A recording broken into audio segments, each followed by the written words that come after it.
guys, welcome back to my channel. My name is Kory Reischling, and today I'm going to talk about the top 4 things about living in the dorms at Texas State. Let me give you some backstory.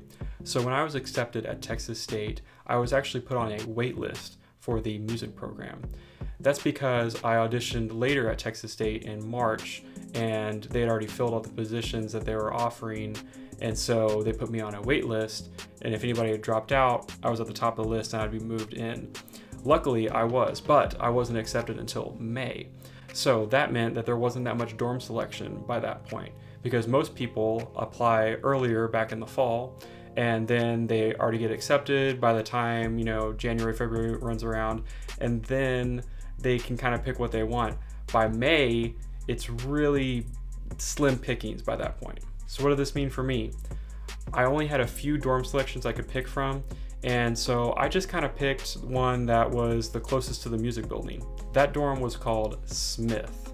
And yes, it was the closest dorm to the music building, but it was also one of the oldest dorms at Texas State. Smith was built back in the 50s, and they're actually about to tear it down and build new dorms right there, which I can't really imagine why.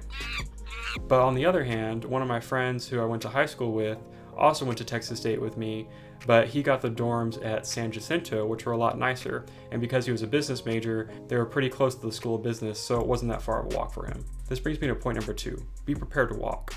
Most of the newer dorms at Texas State are a lot nicer, but they're also a lot farther away from the core campus. I've heard of people having to walk from 10 to 20 minutes just to get to their classes. This isn't so bad if you have all your classes like around the same time, but if not, it can be quite a task just to walk to class and then have to walk back and then have to walk back again to go to the next class. And some people just kind of stay in the center classes and don't even walk back at all. But if you're one of those people who have a hard time motivating yourself to just go to classes in the first place, I've heard of some people just skipping classes just because they didn't want to walk that day. Especially because at Texas State, if it rains, it floods a lot. And a lot of times, if it's raining, a lot of people just don't even go to class. Number 3 on my list is if you live on campus, you get meal swipes. So back when I was going to school, which was between 2016 and 2020, there was only 3 meal plans that they offered.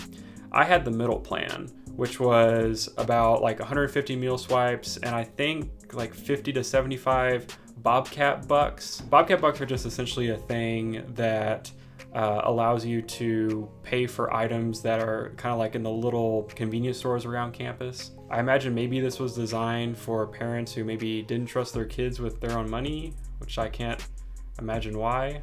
No way. No way. Oh my god.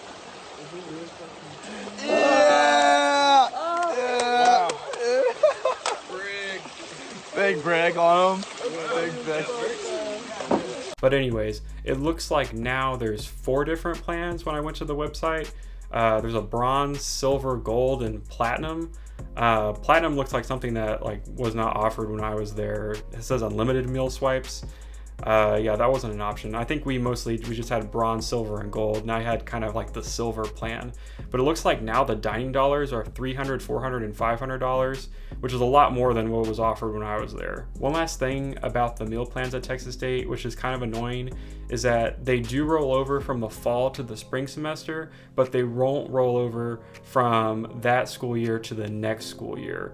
So you might end up with a lot of swipes, as we call them, or Bobcat bucks that aren't going to roll over, so you have to use them really quick at the end of the year or else you're going to lose them. I remember so many people that the last week of school, they would just spend all of their swipes on other people, and you kind of go to a cash register and you're trying to use your own swipes, and then they're like, oh, this person swiped everybody in line.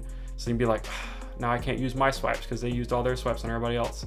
So that's kind of what people do sometimes to get rid of them. And the last thing on my list is that there's still no parking. So even though you are living in the dorms, you can buy your own, it's called a green parking pass, as they call it. That's a residential pass. And they do cost more money being a residential pass, but you do get to park on campus. But really, the only guaranteed time that you get to park on campus is between the school hours of 9 and 5, because after those hours, other people with other passes can park in your spots.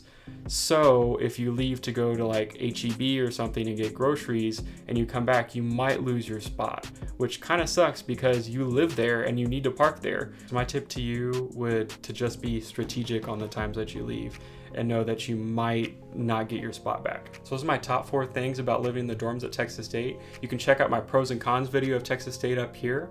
Also, you can leave a comment down below if there's anything else you'd like to know about the dorms or anything else about Texas State. Make sure that you like this video and you subscribe to the channel. It really helps the channel out and grow, and so it can be seen by more people. All right, guys, until next time, thanks for watching.